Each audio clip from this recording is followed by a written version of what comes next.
एक समय की बात है। एक राज्य में एक प्रतापी राजा राज करता था। एक दिन उसके दरबार में एक विदेशी आगंतुक आया और उसने राजा को एक सुंदर पत्थर उपहार स्वरूप प्रदान किया। राजा वह पत्थर देख बहुत प्रसन्न हुआ। उसने उस पत्थर से भगवान विष्णु की प्रतिमा का निर्माण कर उसे राज्य के मंदिर में स्थापित करने का निर्णय लिया और प्रतिमा निर्माण का कार्य राज्य के महामंत्री को सौंप दिया।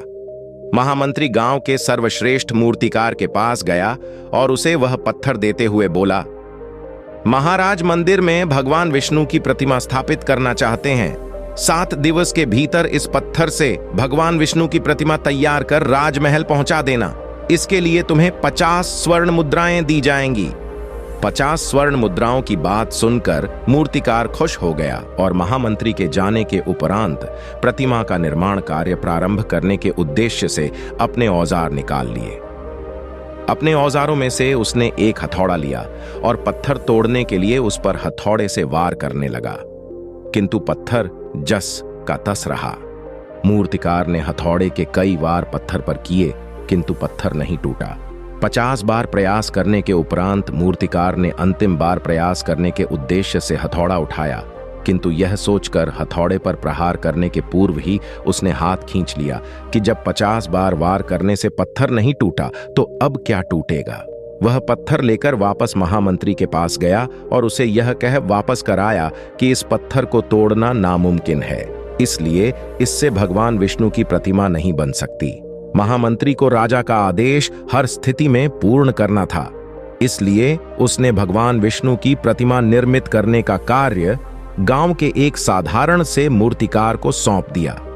पत्थर लेकर मूर्तिकार ने महामंत्री के सामने ही उस पर हथौड़े से प्रहार किया और वह पत्थर एक बार में ही टूट गया।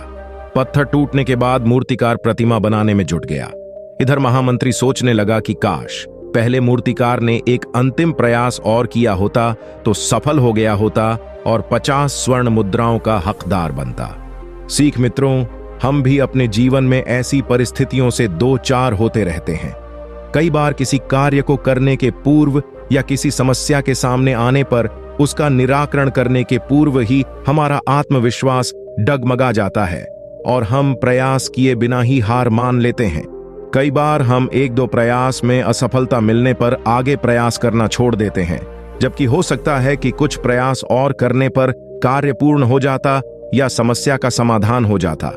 यदि जीवन में सफलता प्राप्त करनी है तो बार बार असफल होने पर भी तब तक प्रयास करना नहीं छोड़ना चाहिए जब तक सफलता नहीं मिल जाती। क्या पता जिस प्रयास को करने के पूर्व हम हाथ खींच लें वही हमारा अंतिम प्रयास हो और उसमें हमें कामयाबी प्राप्त हो जाए। तो दोस्तों, ये वीडियो आपको कैसी लगी कमेंट करके जरूर बताएं और इस वीडियो को लाइक करके चैनल को सब्सक्राइब जरूर करें। धन्यवाद, मिलते हैं अगले वीडियो में।